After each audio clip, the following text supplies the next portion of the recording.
Halo semuanya, apa kabar? Kali ini kita ketemu lagi untuk sama-sama belajar tentang surat atau gosho yang ditulis oleh Nichiren Daishonin. Judulnya adalah Karunia Kebajikan dari Sutra Bunga Teratai. Nah, seperti apa ya latar belakang singkat dari gosho ini?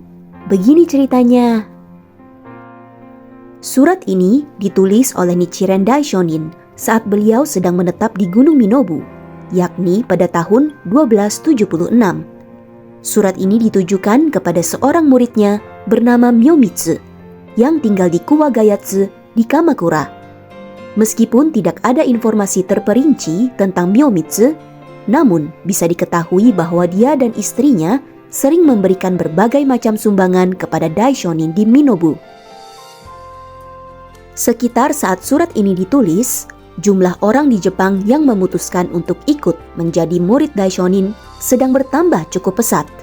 Hal ini adalah karena upaya penyebaran Buddhisme Daishonin yang dipimpin oleh Nikko Shonin, seorang murid terdekat Daishonin. Nikko Shonin betul-betul berjuang sepenuh hati untuk menyebarkan ajaran Sutra Bunga Teratai ini di daerah Suruga dan provinsi-provinsi lainnya di Jepang.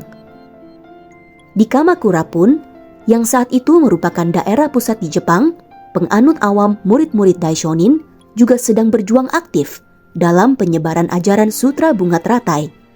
Namun, seiring dengan bertambahnya jumlah murid Daishonin yang baru, demikian pula semakin keras penindasan dari pemerintahan saat itu yang tidak suka dengan Daishonin. Walau sedang mengalami berbagai gejolak rintangan saat itu, Myomitsu dan istrinya bersama dengan murid-murid lainnya yang berjuang bersama seorang murid unggul bernama Shijo Kingo. Mereka semua tetap bersatu hati dan mempertahankan kepercayaan mereka yang tulus dan murni terhadap ajaran Daishonin. Surat ini aslinya sangat panjang, tapi kita tidak akan mendalami semuanya kali ini. Untuk sedikit memberikan gambaran, di awal surat ini Daishonin menekankan tentang semangat prinsip Buddhisme yang dengan sepenuhnya menghormati martabat kehidupan dan keagungan jiwa dari setiap makhluk hidup. Kemudian, Daishonin juga menjelaskan salah satu praktek pelaksanaan Buddhisme, yaitu tentang memberikan sumbangan. Singkatnya, Daishonin mengajarkan bahwa apapun bentuk sumbangan yang kita berikan untuk keberlangsungan Buddhisme, sama halnya adalah untuk menopang kehidupan. Sehingga, tindakan memberikan sumbangan dalam bentuk apapun yang disertai ketulusan hati merupakan suatu tindakan yang sangat mulia.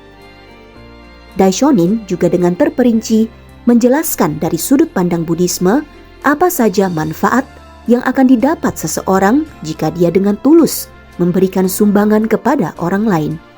Dalam surat ini, Daishonin sangat menghargai dan sangat berterima kasih kepada Myomitsu atas semua upaya dan sumbangannya untuk membantu Daishonin. Sehingga beliau memberikannya gelar orang suci atau dalam bahasa Jepang bisa disebut shonin. Hal ini mencerminkan betapa Daishonin menghormati setiap muridnya dan Daishonin pun tidak membuat kesenjangan apapun antara beliau dan murid-muridnya. Kerendahan hati dan welas asih agung Daishonin seperti ini pun sangatlah patut untuk kita contoh dalam kehidupan kita sendiri. Selanjutnya, Daishonin secara cukup terperinci menceritakan sejarah agama Buddha di Jepang. Dan beliau menyatakan bahwa pada masa akhir Dharma, yakni saat sekarang ini, hukum agung Nammyo Horengekyo, yakni Daimoku, dari Sutra Bunga Teratai, pasti akan tersebar luas hingga ke seluruh Jambudwipa. Daishonin juga menjelaskan tentang silsilah para guru ajaran yang sangat hebat sebelum masanya yang juga telah mempelajari Sutra Bunga Teratai, namun tidak ada di antara mereka yang mampu mewujudkan mantra agung Nammyo Horengekyo ini untuk menyelamatkan seluruh makhluk hidup. Namun, keberadaan Daishonin dan sejarah kehidupannya sendiri yang penuh kesulitan, semuanya sangat sesuai dengan yang dinyatakan dalam sutra. Sehingga, keberadaan Daishonin adalah untuk mewujudkan kebenaran ajaran Sutra Bunga Teratai itu sendiri. Beliaulah sesuai sutra orang suci yang kemudian mampu mewujud nyatakan mantra agung Nammyo Horengekyo untuk seluruh makhluk hidup. Daishonin menyatakan bahwa meskipun awalnya hanya beliau seorang diri yang menyebut Daimoku, Pada akhirnya, seluruh bangsa Jepang pun akan ikut menyebutnya. Seperti setitik debu yang kemudian menjadi Gunung Semeru, atau setetes air embun yang kemudian menjadi lautan samudra luas. Kutipan yang kita pelajari bulan ini adalah paragraf paling terakhir dari surat ini. Daishonin menutup suratnya dengan memberikan perumpamaan bahwa semakin seseorang melaksanakan ajaran Sutra Bunga Teratai dengan sungguh-sungguh, maka semakin besar pula karunia kebajikan yang pasti akan ia peroleh. Pastinya kita semua mau kan mengumpulkan karunia kebajikan? Maka itu, mari kita selalu berjuang menerapkan ajaran Buddhisme dan bimbingan Sensei dalam keseharian kita.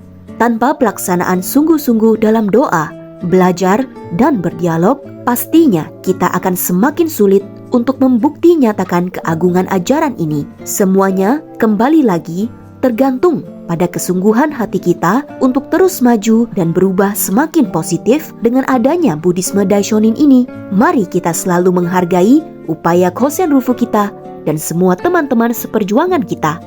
Bagaimana menurut Anda? Kalau kita sendiri sedang penuh kesulitan, bagaimana caranya mendapatkan karunia kebajikan? Apakah karunia kebajikan itu penting untuk kebahagiaan kita? Yuk kita berdiskusi dengan gembira dalam pertemuan Ciku bulan ini. Terima kasih banyak semuanya.